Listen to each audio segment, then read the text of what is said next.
pretty obvious, but the property appraisal is one of the most important steps when preparing to sell your home. It's your opportunity to understand your home's value, set realistic expectations, and build a solid foundation for your selling strategy. Today on Worth the Wait, I'll walk you through what to expect during an appraisal in the Beenleigh and Eagleby market and how you can prepare to make the most of it.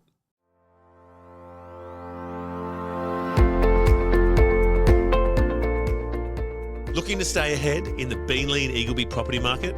Want to get local insights from someone who knows this community inside and out? Then you've come to the right place.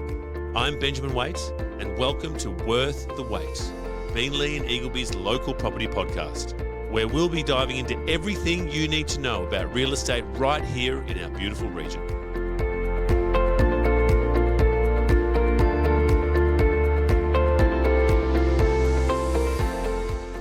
What is an appraisal?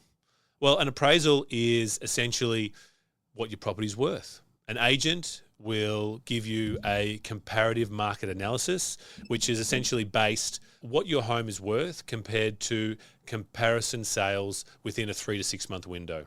Usually you want to look at between 3 and 6 recent sales that are, very similar to your property. So bedrooms, block size, condition, that kind of stuff. That will then help formulate a price range on what your property will likely fetch in the current market. Typically that range will be 10%. Well, legally it can't be any greater than 10%. It's going to be a 10% range. And then obviously your local agent will give you some guidance around why a property might be in the lower end of that range, or what properties need to have that might be at the higher end of that range. So this is a great place to then start to get expectations around the agent and what their thoughts of your property and its value is, but also some expectations around what you're likely to get. A lot of the time we're selling for a reason. So we need the money in order to do something. So this is where you can get a bit of a budget so to plan your next move. And it's really hard, obviously. There's a 10% guide there for a reason, because an agent, as great as we are, an agent can't give you an exact figure. We can give you a pretty close figure, but if your property is really unique, that's going to be a lot harder. But also, markets change really quickly. Buyers' trends, their wants, their desires, they also change. There might be some external factors that might come into play, between the appraisal date and then the launch date, or during that campaign, that might impact that stuff. So it's a tough little one to navigate, but a very good, experienced, hyper local agent will be able to have all of that information and be able to give you a pretty good understanding of how the market will view your property and what they're going to be prepared to pay. So there are a few things that you want to get from your agent in this appraisal. You're going to want to get market conditions. Who's buying? Who are your buyers? How long will it take for those buyers enough buyers to see your property to then get your offers and then obviously secure a contract? And then the condition, and how you can maximize the condition to maybe get to the top of the 10% range rather than the bottom or the middle of that 10% range. So you've got an agent coming in, or you might have a couple of agents coming in, and you want to prep the property so that they can have a good and accurate look at the property.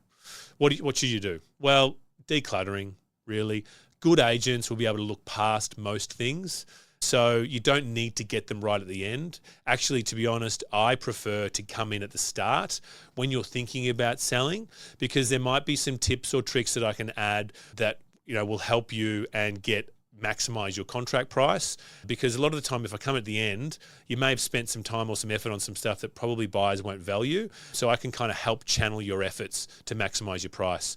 So that's always a good thing. Through that step, the agents also should give you some guidance on any minor or major repairs. A building and pest inspection is always a really good one for this, because a lot of the time there might be some warts that we don't know about. It might be behind a wall. There might be, a water leak in your bathroom that you didn't know about. There might be some termite damage in a back fence that you haven't realized yet. So all those little things also will impact your value. So building and pest inspections are always a really, really good one, because again, as good as an experienced agent is, they don't have x-ray vision. We can't see behind walls and so on. So we can look past clutter. We can look through renovations. But as far as the structural integrity of the house goes, you want to get a professional in to just cast their eyes and do a bit of a report for that. I think during the appraisal, And then after the appraisal, I think a good thing to mention to your real estate agent, or even just to think about when you're preparing for him to come in, is based on previous experiences you've had with other real estate agents or other, it might be renting, it might be selling, or might be buying. Have a bit of think about what was really good and what you liked and what you didn't like. Because if you can mention that, or at least be conscious of that, that can help you analyze and critique the agent and help you decide on which one you want to go with. Because you don't want another agent to give you the same experience, poor experience that you had before. Maybe some common misconceptions around appraisal. It's not guaranteed. We really don't know what the market's going to do. It's a guide. It's a very much an educated guide, and we are professionals in what we do.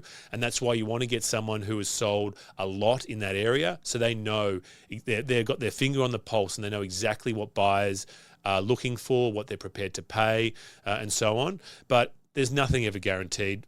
COVID is a classic example of that. Like, imagine if you appraise a property and then COVID hit. All bets are out the window there. So it's never a guarantee on price. There is a 10% range there, and it's for a reason.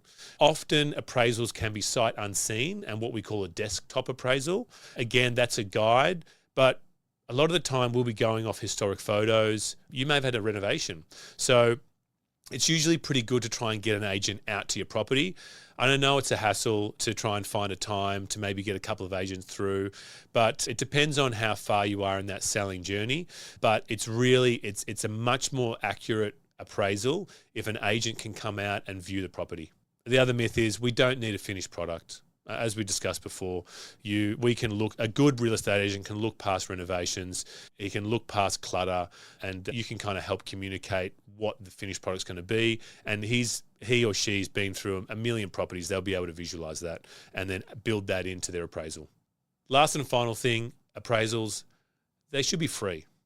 I love giving appraisals. I love being able to go out and see properties. As cliche as that is, I'm a bit of a property nerd. So I love going out, meeting people, hearing about their property, hearing what they've done to their property, how long they've been there for, also giving them tips. Like, quite often, like a lot of the time, I would say 90% of the appraisals that I do, they're not ready to sell.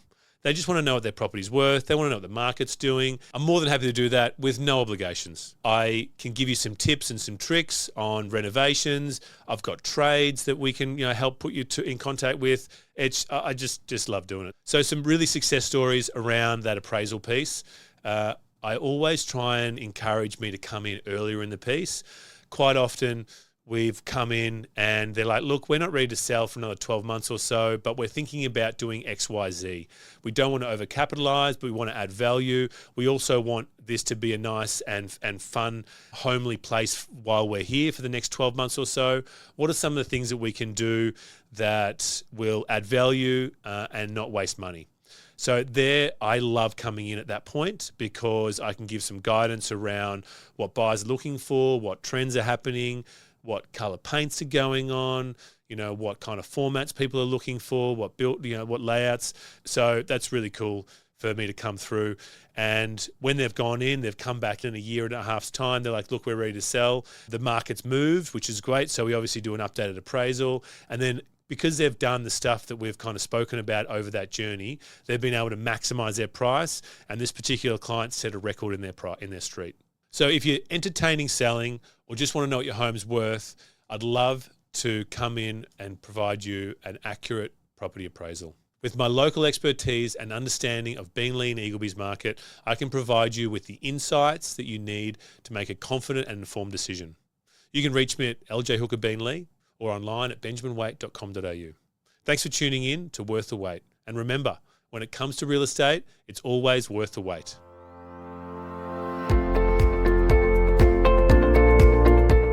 Thanks for tuning in to Worth the Wait. If you enjoyed the podcast, please be sure to share it with a friend and don't forget to hit that subscribe so you won't miss an episode and all my local property tips, updates and insights. Until next time, I'm here when you need.